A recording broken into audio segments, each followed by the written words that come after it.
Cool. All right. So we'll pretty much be going in chronological order here. So the first game we're going to look at was the first game of the opening night of the NBA season, and that was the Los Angeles Lakers against the Denver Nuggets.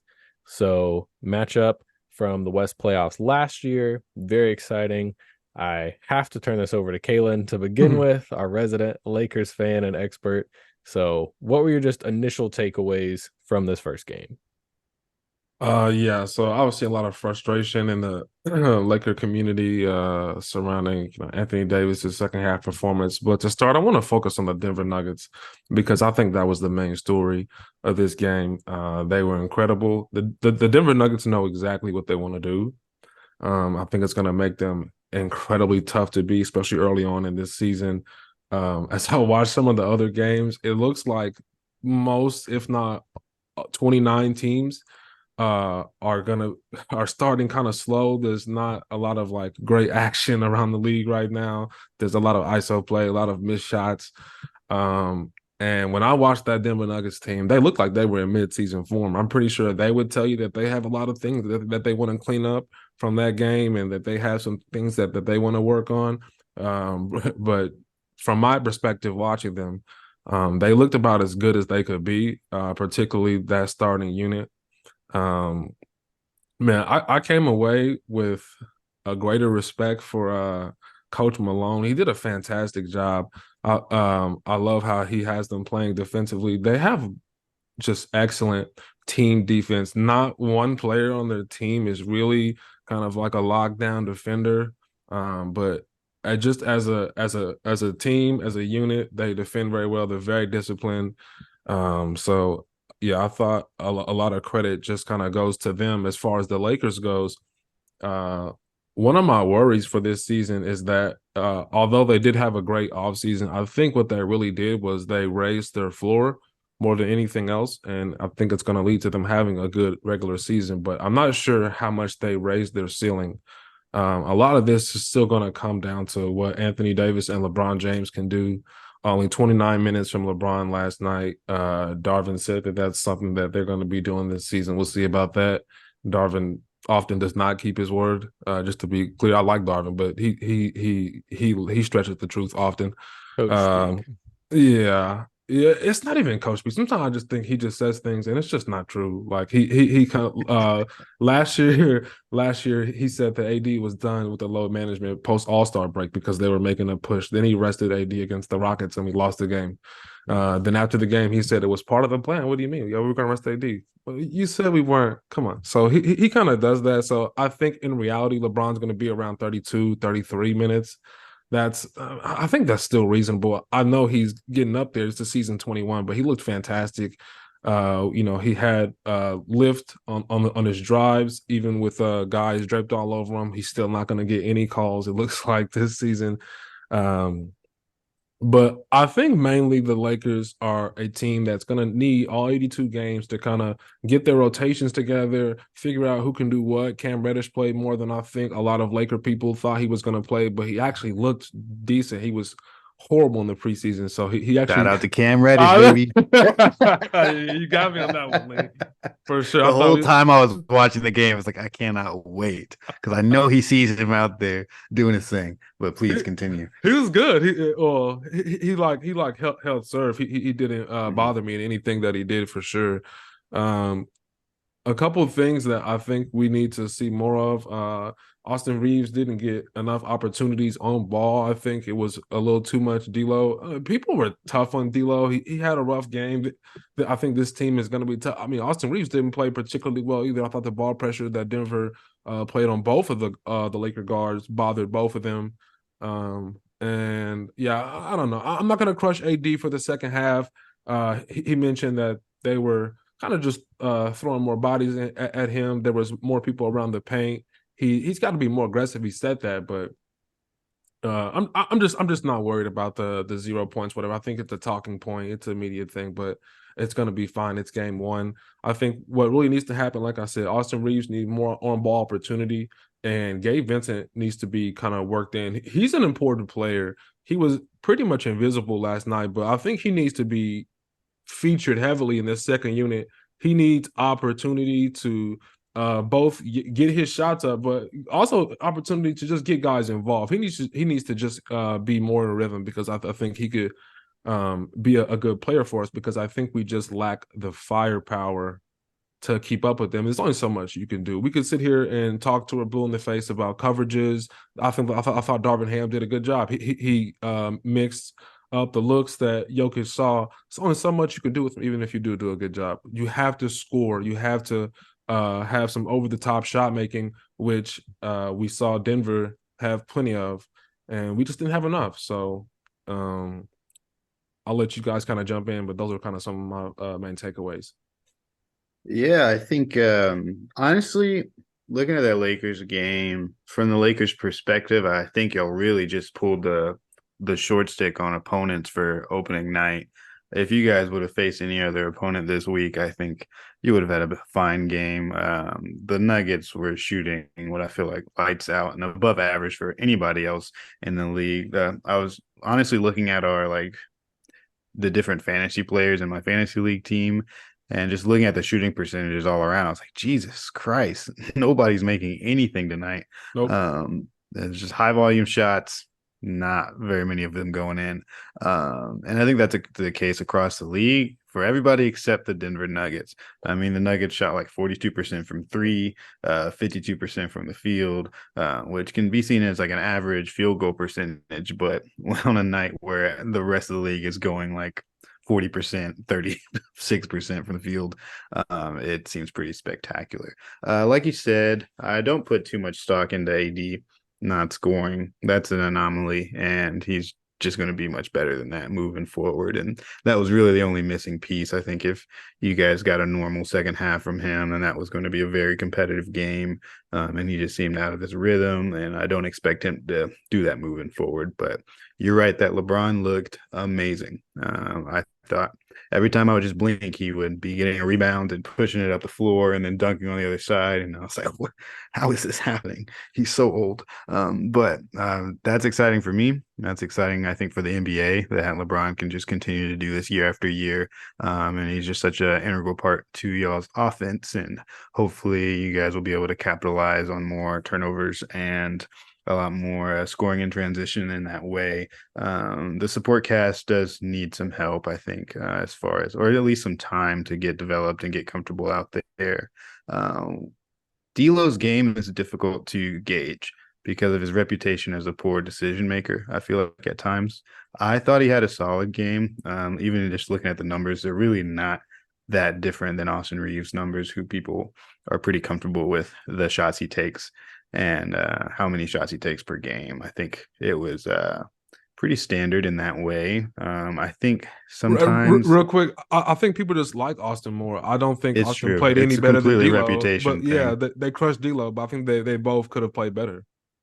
Yeah. And so I don't think he had an abnormally bad game. I think he made some important shots throughout the game, and he did a pretty good job, moving the ball around. He led the team in assists last night, and honestly didn't turn over the ball too much. I mean, he has 3 turnovers, but you could expect a lot more sometimes from much worse decision makers and playmakers. And so, yeah, I think the really bright spot is the effort that you guys are seeing from some of your role players like Torian Prince. And again, Cam Reddish, I think just looked really good from the perspective of you're not afraid of him trying to chuck 100 shots up or get in the way of the offensive flow. Like he was just very much there to sit in the corner, catch threes and shoot them if he needed to, and then play some defense and get boards. And if you can get that out of a guy as athletic as Cam Reddish, then you're in for a good time for 15 to 20 minutes a game. Yeah, you guys all make good points. I had a couple of things I want to talk about, just about individual players that I kind of observed. Caelan, your point about Gabe Vincent, I found interesting. Obviously, as a Heat fan, I'm watching him closely to see how he is fitting on his new team. And I thought he looked passive at points. I thought there were times where, especially early on, and it makes sense when you're on a new team, but it looked like he was making an extra pass where, him taking open catch and shoot three is probably one of the better looks that offense is going to generate. And there are a couple extra swing passes that I didn't love from him, and it makes sense, but I think he's there to score for them, especially in that second unit. A couple other things, Michael Porter Jr., His defense, which I thought was pretty good in the finals, I thought looked really solid last night, not getting lost too often, making the right rotations, and just being in the right spot and being big is so valuable on defense. And I thought he was doing that really well. Jackson Frank on Twitter shared a great clip. And there was no spectacular play in the possession. There wasn't a big block or steal, but it was Michael Porter. I believe he had to switch. He stunted on a drive and then rotated all in one possession. And it's like you probably couldn't find that clip in the first couple seasons of his career. And now he's routinely making those kind of plays. So I thought that was cool to see. Torian Prince was someone I wanted to ask you about specifically, Caelan, Mhm. because getting that kind of scoring from a role player, I think in theory seems great. But he was also minus 14. Not that single game plus minus means anything, but as somebody that's obviously invested in him is a big pickup in the offseason, what did you take from his overall experience? Because obviously the scoring's nice, but you're probably more expecting him to be there for defense. I wondered how you thought he looked on both sides.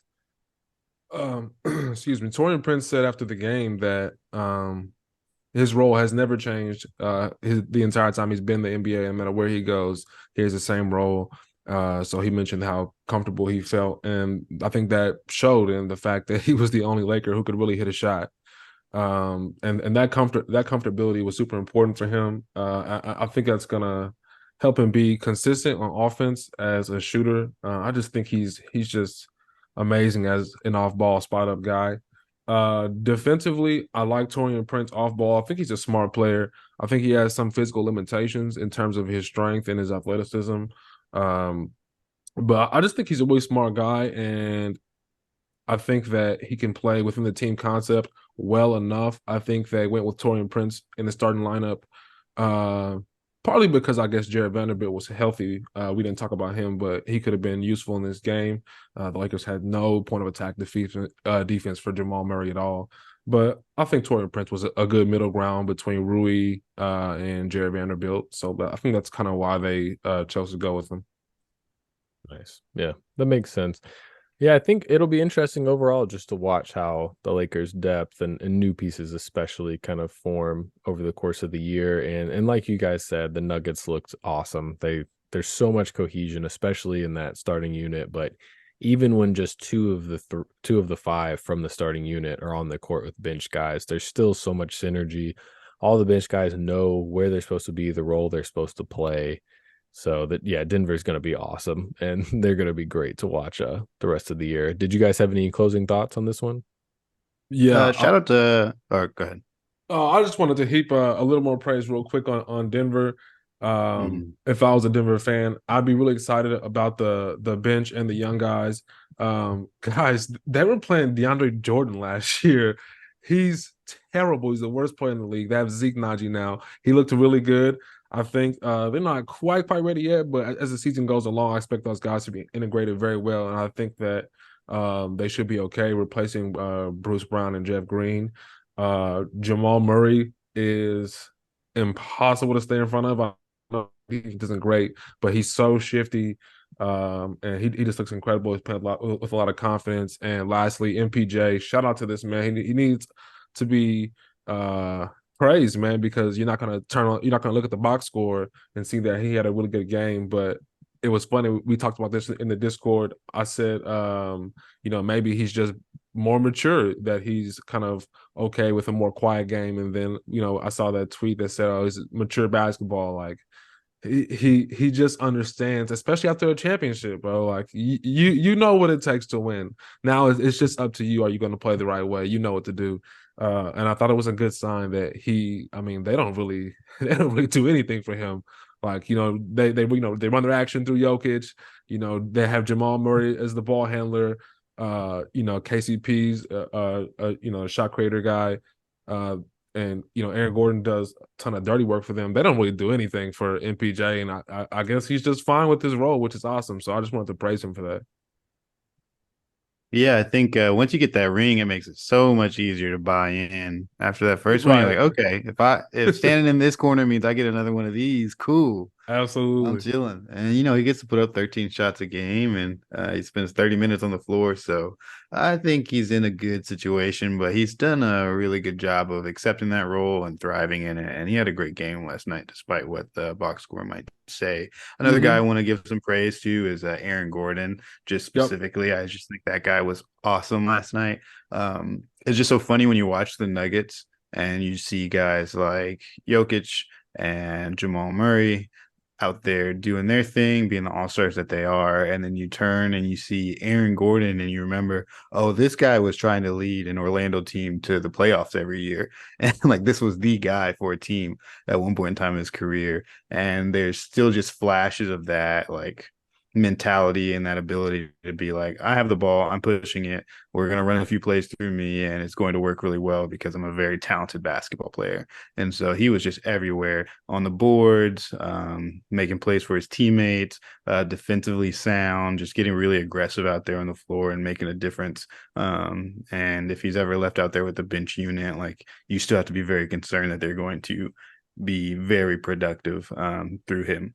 And so I thought he had a great game. And if he's going to have games like that all season as their third best player or even fourth best player, then it's going to be a scary sight for the league.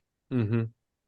Definitely. Yeah, their transition attack is so lethal Mm-hmm. because everybody can push it. KCP might be the worst ball handler in their starting group, and he can still push it up Oh the my court and make the right read. God. And they're all so big. There's Yeah. so Huge. many plays where Aaron Gordon just burrows his way into three guys and then just does a little dump off to like a trailing MPJ or somebody like that just for easy dunk. So they're just their offense. There's so many layers to why it's so good. Obviously, it all starts with the best player in the league with Jokic, but it's amazing. And recently on a low post, they were talking about, did there was like Zach Lowe, I guess, mentioned that he was kind of surprised, or people had said to him they were surprised there wasn't an adjustment in the offseason for teams trying to construct their team to better deal with Jokic.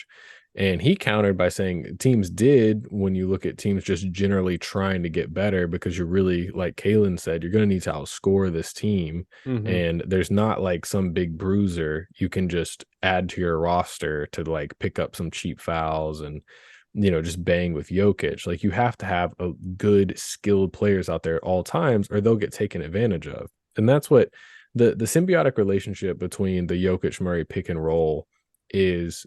That's what makes it so devastating is it's like, okay, let's say you get, I don't know, like a good player like Xavier Tillman is like a good sized, strong big you could put on Jokic to bang with him. Well, if Jokic sees that, he's not going to bang with him. He's going to call Murray up. They're going to go into a DHO.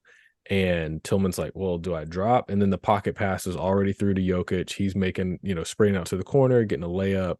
It's just they're so smart with how they attack teams. There's zero ego in it. There's no like, oh, this is a mismatch for me. I'm going to this. It's just like we're getting to a good shot every time. And they so consistently do. And I hate it so much. They're going to be so hard to beat.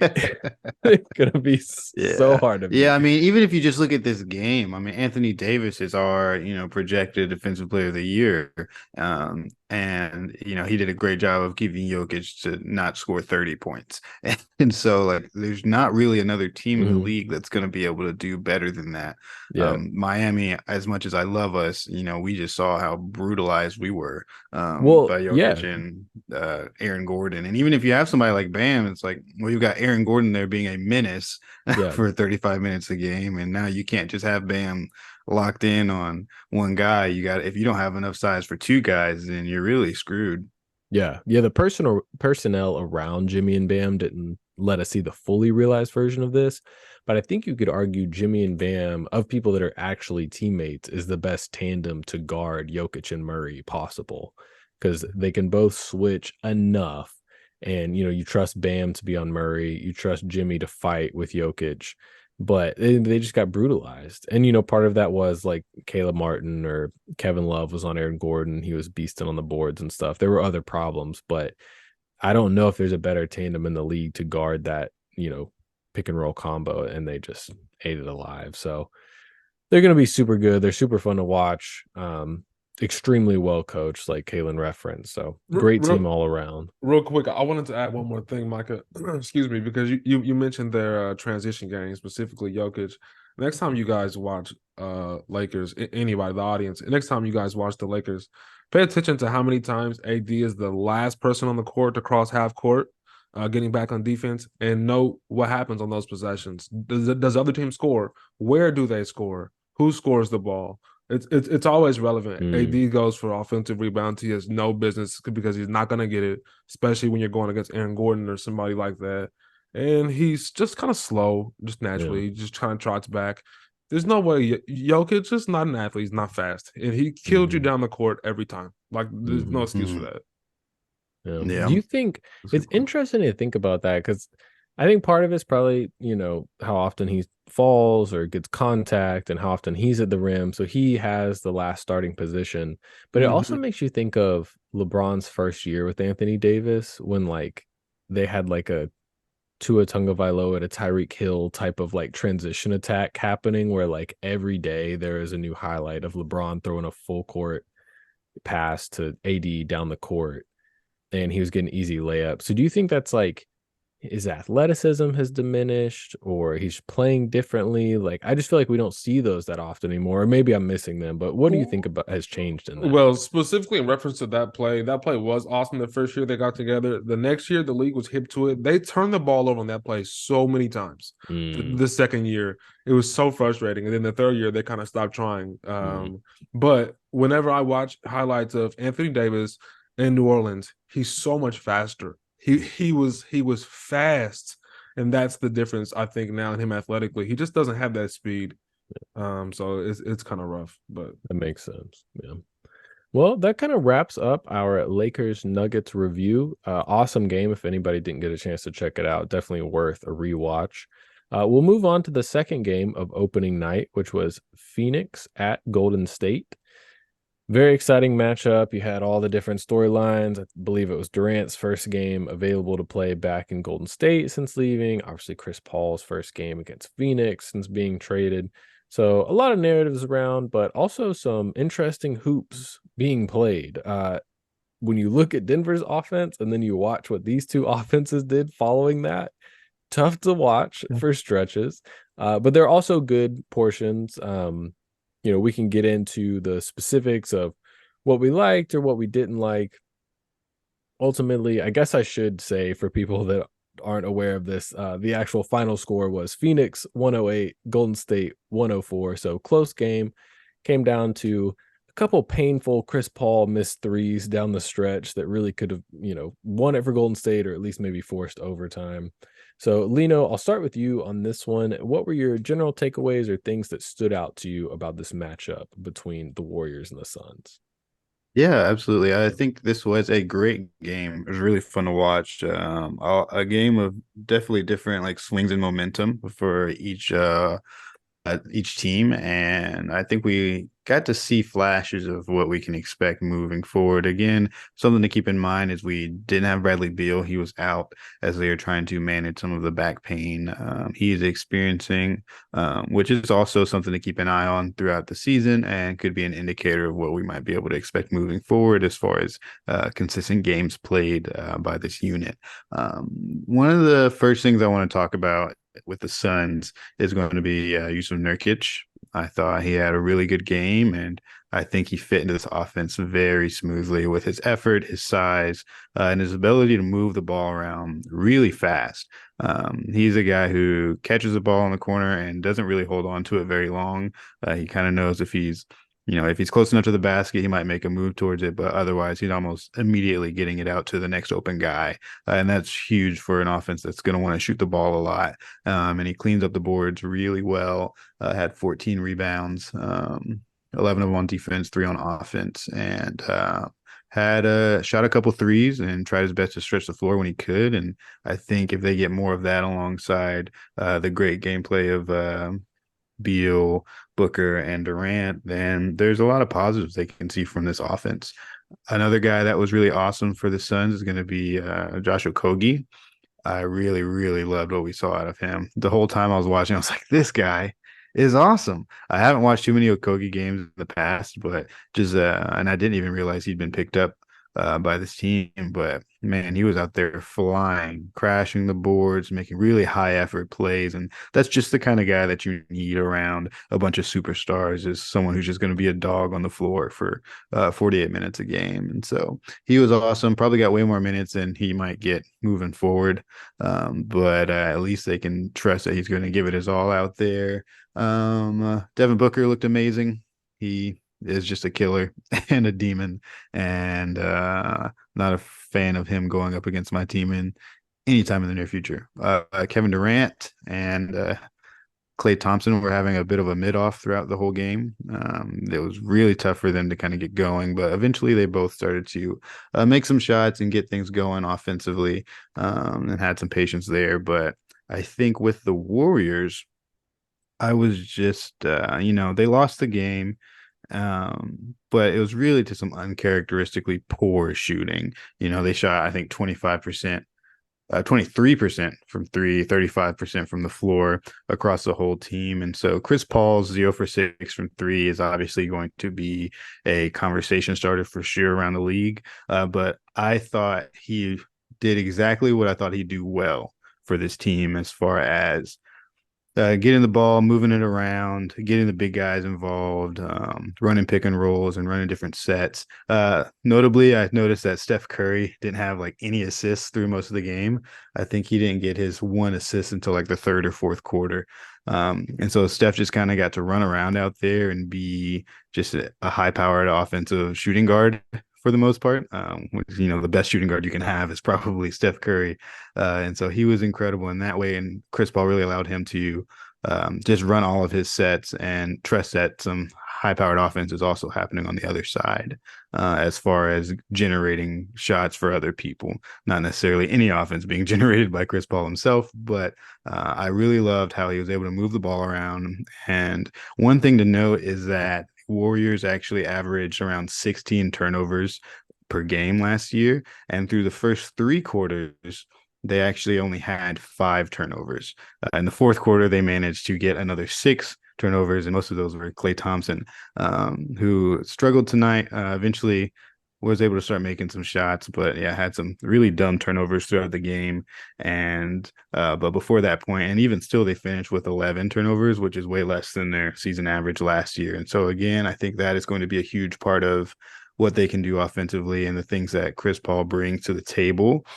Defensively, I thought that Kuminga looked really good out there, and there were times when people tried to isolate Chris Paul, but he's just such a smart defender. He's not an amazing defender by any means, but if you're going to try to post him up, he's going to try to pull a seat from under you. He's going to generate a lot of steals, and he did that several times throughout the game. And so I was really impressed from that end, and I think if they were going to be able to shoot the ball better, if they don't go 0 for 6, 0 for 3, and 4 from 14 from Steph Curry himself, then they probably win this ball game.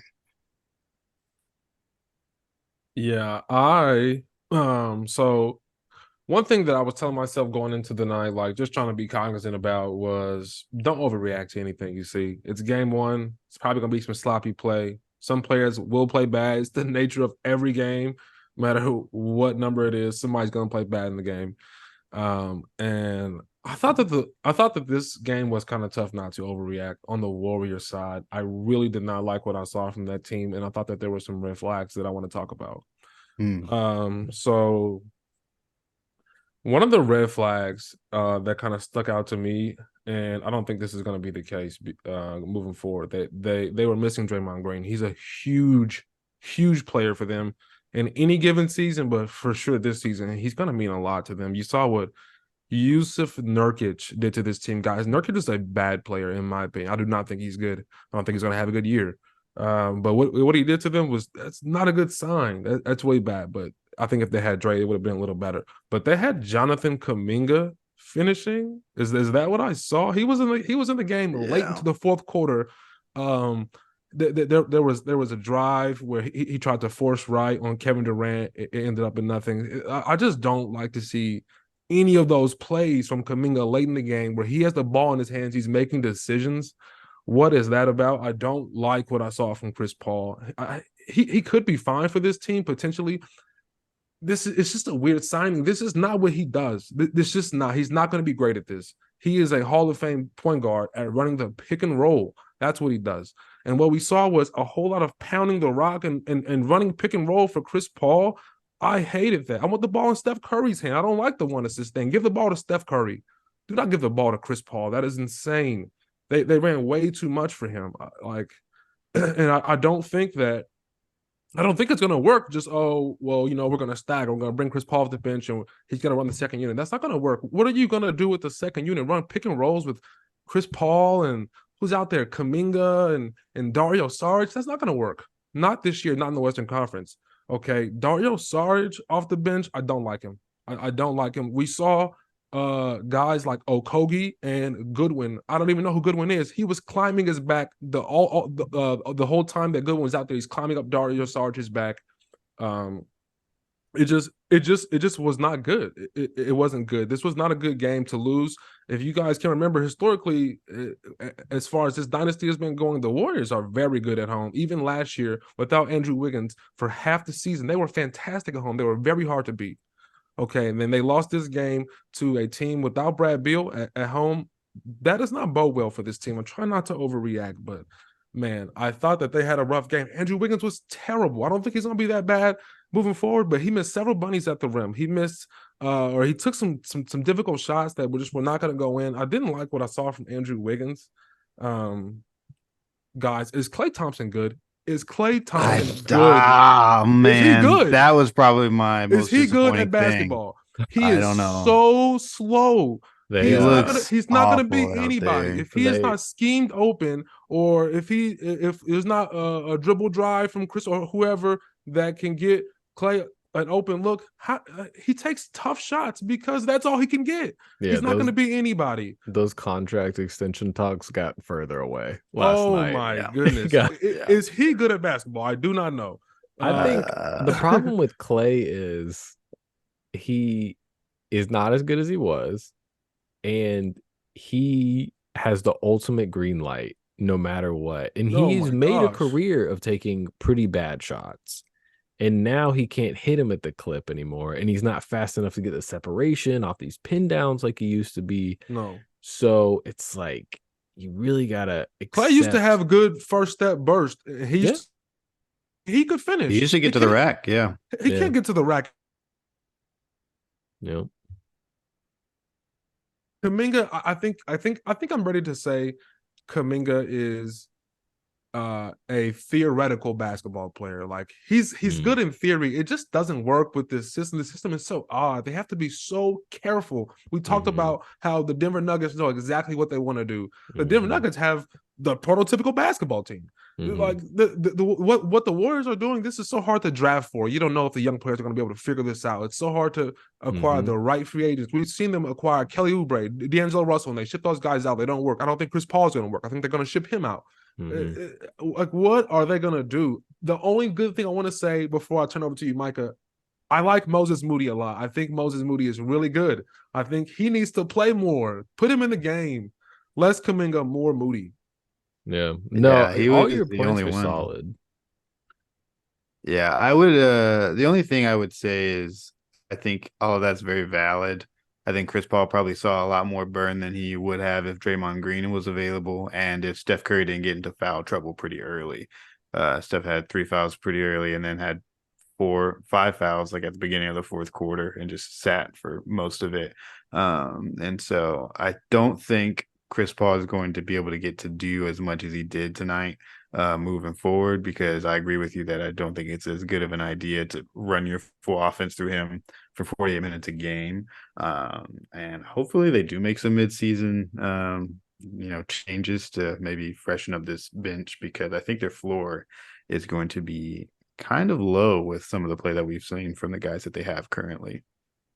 Yeah, they're an interesting team to try and evaluate. Obviously, we're all acknowledging it's a 1-game sample size, so a lot could change. But Chris Paul doesn't make a ton of sense for this team, especially because I think there's still good Chris Paul left, but I think you want him with a real pick and roll threat.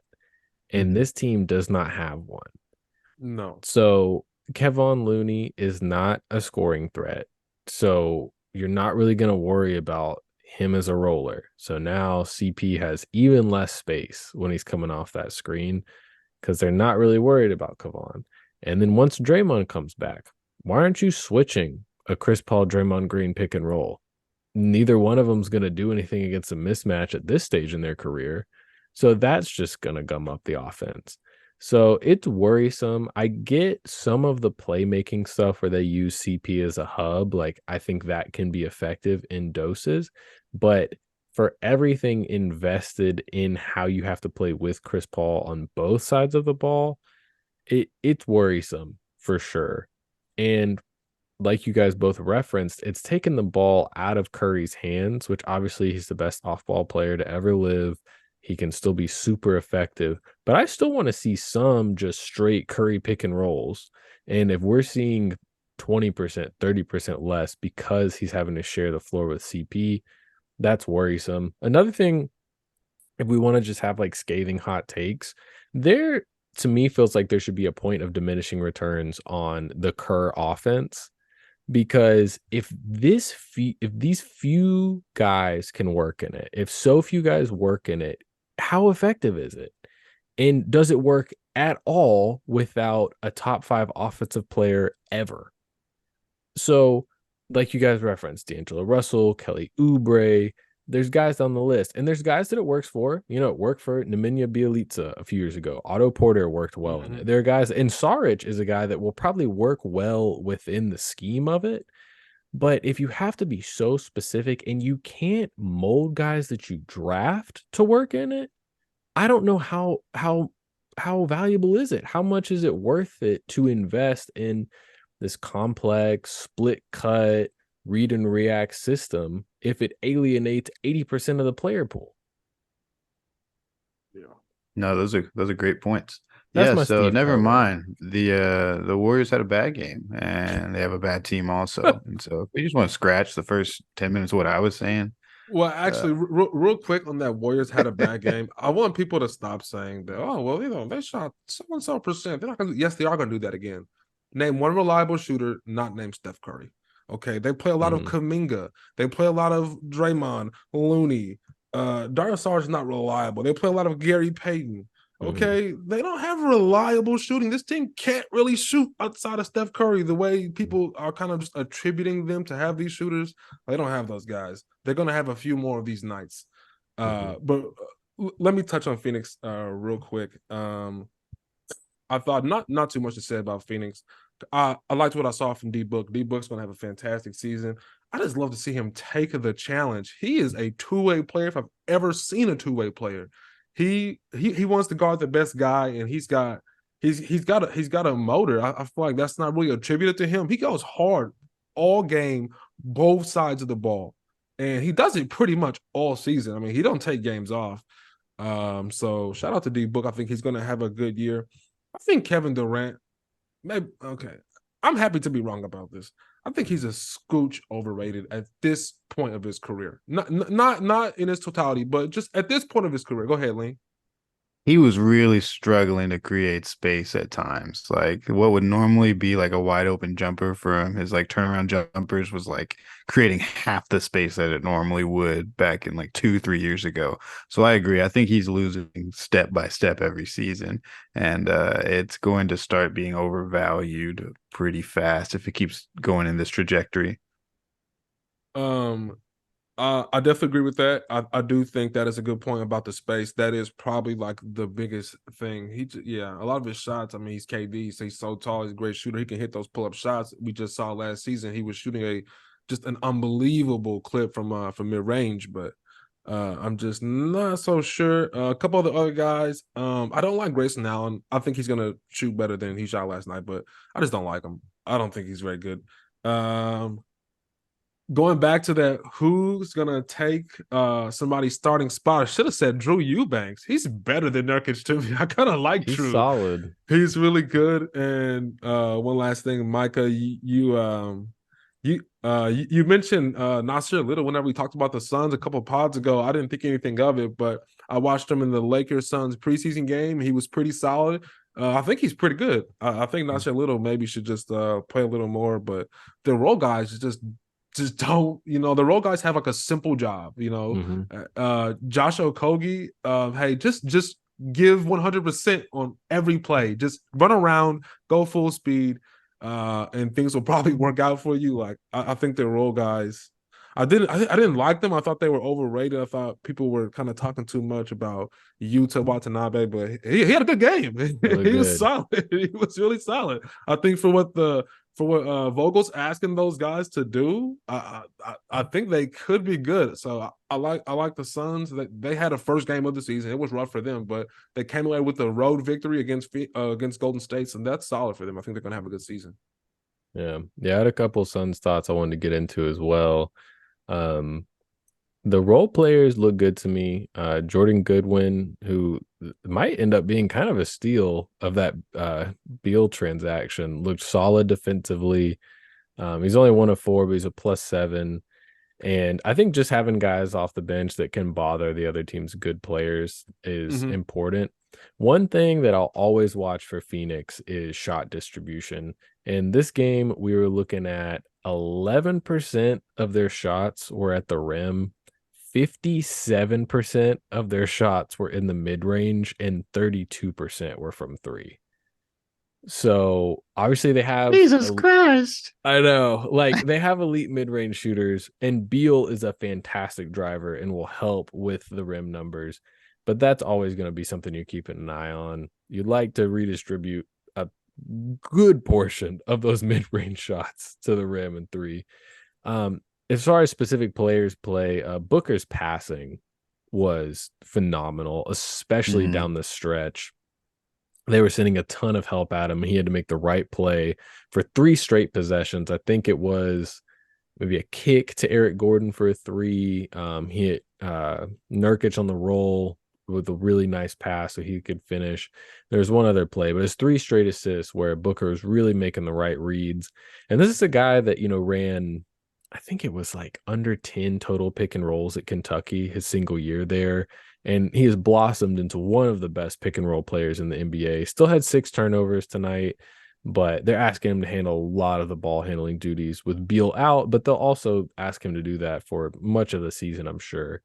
The Durant thing, I also noticed, and one game, he's KD, but watching this was with the, background of some recent playoff struggles. I was like, what does the decline of Kevin Durant look like?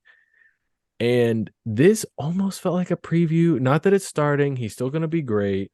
He might even be like all NBA this year, but it's like just a slightly less separation on some of these shots. And it really seems to be affecting him. And there are just more shots than I can remember of somebody's like in his body or right on him. He's fading away and missing it. And he's like looking at the refs, like, they're all over me or whatever. And They used were to, fouling the hell out of him last night, though. They were. Yeah. they They were were Chris being Paul fouling very him. literally like physical. They were Chris Paul fouling like him. punched him in the stomach once. I was like, this is They're crazy. being very physical, but there was a version of KD that was getting to the basket, was in this kind of very physical game, was drawing more than 5 free throws. He just had more counters. And what it almost reminds me of is a hyper efficient running back in football, where it's like he's averaging 9 yards a carry. And it's like, that's true, but he's depending on getting 9 yards a carry. And for me, that's like Kevin Durant's mid-range shot. It's like he's at this historical rate from mid-range, which is awesome. But if that goes down just a little bit, if that running back's yard per carry drops down to 5 per carry or whatever it may be, then are you looking at a player that's really struggling to be productive. Lastly, as far as just for me on Phoenix, Kevin Durant, 37 minutes, Devin Booker, 37 minutes, Eric Gordon, 32 minutes. Obviously, Beal's out, so you're going to need those guys more. But that would be concerning to me as a Suns fan that from the jump, those guys are both already over 36 minutes. So did you What guys have anything else you wanted to touch on? We'll start with Caelan if you had anything else in this game, and then Lino to follow up, and unless you guys are ready to move on. What'd you think about 16 shots from Eric Gordon? I was gonna ask the same thing. How are we? Was Yeah. I was more like Yeah. the minutes and the shots. I was just Yeah. like, and just He took watching a it, I lot was of like, shots. He was I going to don't the love rim, that. forcing layups. Whoa, He Eric. was like, I'm Eric. Bradley Beal tonight. He said, Beal's Basically. For out, real. For Gordon's real. in. For real. Which I mean, they needed it, better him Yeah, than Grayson Allen, I guess. yeah, Yeah, fair. yeah. I mean, Fair. Fair. Oh man. oof. But yeah, that's all I had. But I mean, shout out to him. He signed for the minimum. It's time to get him up. Didn't come here Yeah. to chill, especially when somebody's out.